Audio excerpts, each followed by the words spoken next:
membunuh lebih dari 8 juta orang di seluruh dunia tiap tahunnya.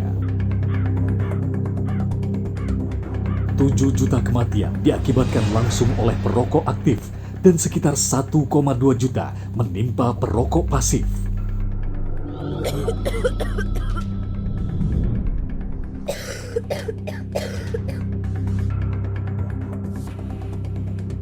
Merokok menjadi faktor resiko peradangan di paru-paru.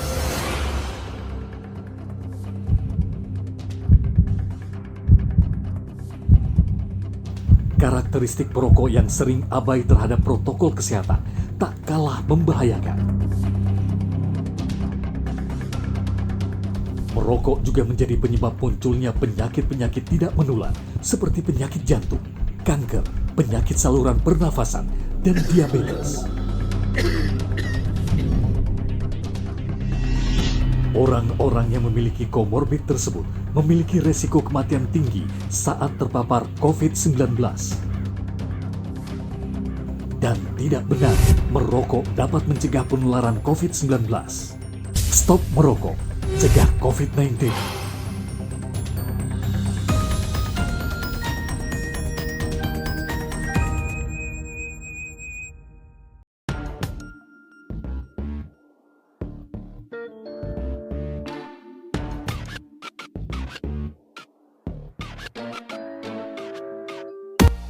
Waspada, ini merupakan dampak stunting pada anak.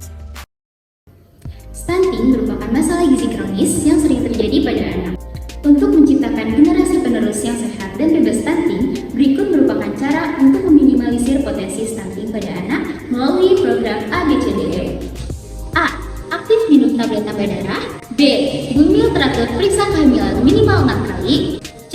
Cukupi konsumsi protein hewani. D. Datang ke posyandu setiap bulan. Dan E. Eksklusif ASI selama 6 bulan. Ayo cegah stunting dengan ABCDE.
Waspada, ini merupakan dampak stunting pada anak. Stunting merupakan masalah gizi kronis yang sering terjadi pada anak. Untuk menciptakan generasi penerus yang sehat dan bebas stunting, berikut merupakan cara untuk meminimalisir potensi stunting pada anak melalui program ABCDE. A. Aktif minum tablet tambah darah. B. Gumil teratur periksa kehamilan minimal 6 kali. C. Cukupi konsumsi protein hewani. D. Datang ke posyandu setiap bulan. Dan E. Eksklusif ASI selama 6 bulan. Ayo cegah stunting dengan ABCDE.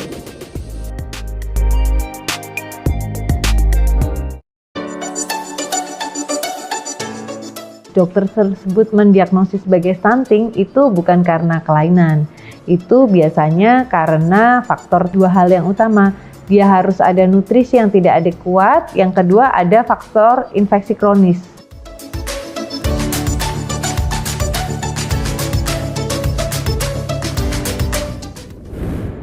Hai Moms and Dads, sebelum menyaksikan video berikut jangan lupa di subscribe dan juga nyalakan tombol loncengnya ya.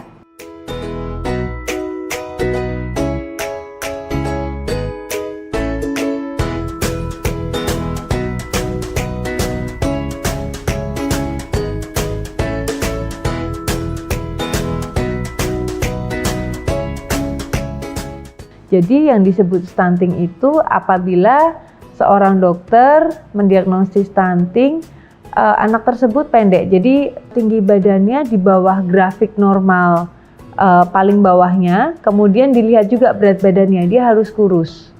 Seperti itu. Jadi jangan dimisinterpretasi dengan short stature. Kalau short stature, anak tersebut akan mungkin tidak terlalu tinggi, mungkin juga pendek, tapi dia cerdas sekali. Sehat sekali, tidak ada infeksi, sejak kecilnya juga tidak ada kesalahan pemberian makan, tidak kekurangan nutrisi yang adekuat, itu yang disebut short stature. Nah, di situ akan dihitung juga tinggi potensial genetik si anak ini, dihitung tinggi badan ayah, tinggi badan ibu, kemudian akan tahu kira-kira tinggi badan anak ini berapa. Tidak ada batasan usia untuk mendiagnosis stunting, cuman bisa dicegah dengan pemberian nutrisi yang adekuat.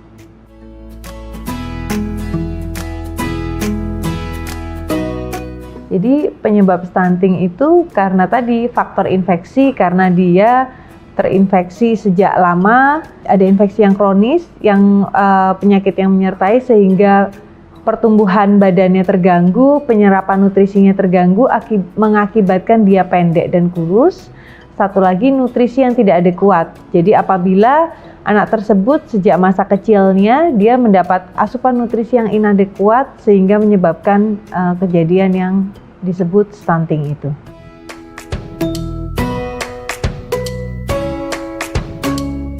Jadi saat bayi tersebut kontrol untuk vaksinasi setiap bulannya, dokter akan mengeplotkan berat badan dan tinggi badannya pada kurva grafik.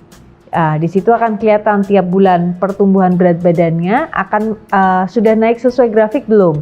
Apabila dia naik sesuai grafik, harusnya tinggi badannya juga akan naik sesuai grafik. Apabila berat badannya cenderung datar, nanti tinggi badannya pun tidak akan bertambah secara signifikan. Itu yang disebut dengan stunting karena adanya kondisi pemberian nutrisi yang tidak adekuat sejak awal. Jadi kalau tinggi badan itu prosesnya perlahan-lahan. Kalau berat badan kan dia bisa saja saat sakit tiba-tiba turun, naiknya dengan cepat. Kalau tinggi badan kan tidak mungkin dia akan turun lebih menyusut pendek. Dia cuma tidak akan bertambah atau bertambah dengan sangat perlahan, tidak sesuai dengan grafik pertumbuhan tinggi badan.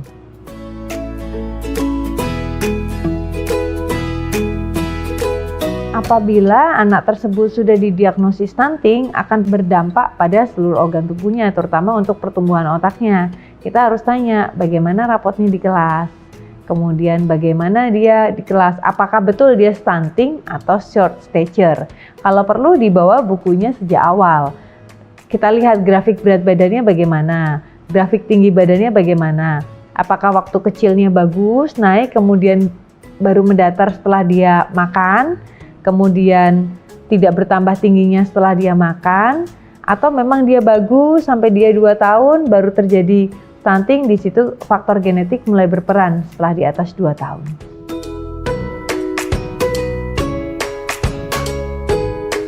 apabila dokter sudah mendiagnosis stunting pada anak, dia biasanya akan memperbaiki pola makan. Karena tadi dua hal yang utama, dia harus ada kesalahan nutrisi atau infeksi kronis.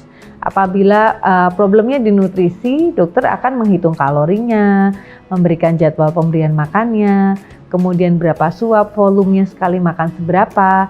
Setelah itu pemberian makan dilakukan, dievaluasi seminggu sampai 2 minggu kemudian. Ada peningkatan berat badan tidak? Bila ada peningkatan berat badan, untuk jangka panjangnya pertambahan tinggi badan juga akan ada. Apabila penyebab stunting satu lagi infeksi kronis, ya harus diatasi infeksinya.